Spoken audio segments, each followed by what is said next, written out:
चुड़ैल चिड़िया के पालतू मगरमच्छ। सुंदर वन जंगल में घोर संकट छाया हुआ था। सभी पक्षी बहुत ही परेशान थे और परेशानी की वजह जंगल में रोज गायब हो रहे चिड़िया के बच्चे थे। हर रोज कोई ना कोई बच्चा गायब हो रहा था। इसी बात से सभी पक्षी बहुत ही परेशान थे और इनकी परेशानी का कोई हल भी नहीं निकल रहा था। आए दिन यही खबर सुनने को मिल रही थी। तभी टोनी चिड़िया भी बहुत रोती है और बोलती है, ये ऊपर वाले, हमारे बच्चे ही हमारी जिंदगी है और हमारे इस तरह हमारे आंखों के सामने हमारे बच्चे गायब हो गए और ऐसी सुनसान जिंदगी का क्या करेंगे जिसमें हमारे बच्चों की किलकारी गायब हो गई है। मुनमुन चिड़िया भी बोलती है, हाँ बहन, तो हमने हर जगह हर जंगल में गुमशुदा इश्तिहार भिजवा दिया है, परंतु उससे भी हमें कोई फायदा नहीं मिला।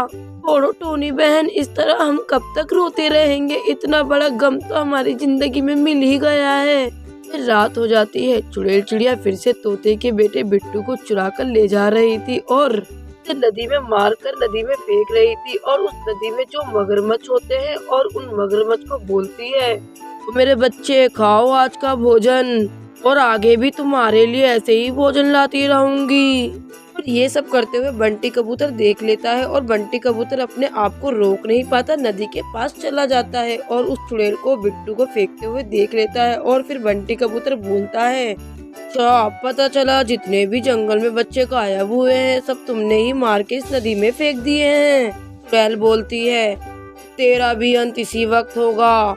बंटी कबूतर उसको गुमराह करता है। जैसे तैसे करके जंगल में इस चुड़ैल चिड़िया का राज सभी को बता देता है। फिर जंगल के सभी पक्षी बहुत ही हैरान हो जाते हैं और आगे कोई बच्चा गायब ना हो ये वो एक तांत्रिक बाबा को नदी के पास लेकर जाते हैं और तांत्रिक बाबा चुड़ैल को अपनी जादुई शक्ति से प्रकट करते हैं और बोलते हैं, चुड़ैल तू इतने दिनों से जंगल के इतने सारे बच्चों को मारकर इस नदी में क्यों फेंक देती है। चुड़ैल अपनी सारी कहानी विस्तार से बताती है। नदी में जो मगरमच्छ है वो मेरे बच्चे हैं और उनके लिए मैं ही उन सभी के बच्चे को मारती हूँ और उनको खाने के लिए देती हूँ। लेकिन तुम एक चुड़ैल हो और ये एक मगरमच्छ है, तो ये तुम्हारे बच्चे कैसे हो सकते हैं।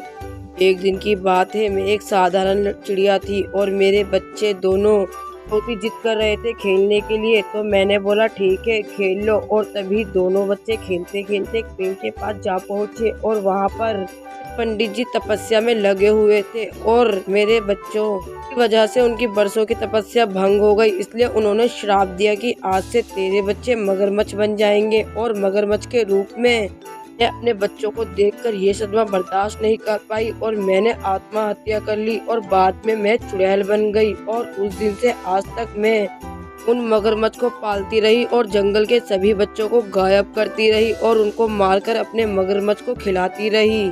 जंगल के सभी पक्षी और तांत्रिक बाबा इस बात से बहुत ही क्रोधित होते हैं कि जंगल के ऐसे करके सभी बच्चे एक दिन खत्म हो जाएंगे। इसलिए तांत्रिक बाबा अपनी विद्या से पड़ा हुआ भस्म चुड़ैल पर डाल देते हैं और उस चुड़ैल का अंत वहीं जलकर हो जाता है और हमेशा के लिए उस चुड़ैल का किस्सा इस जंगल से खत्म हो जाता है।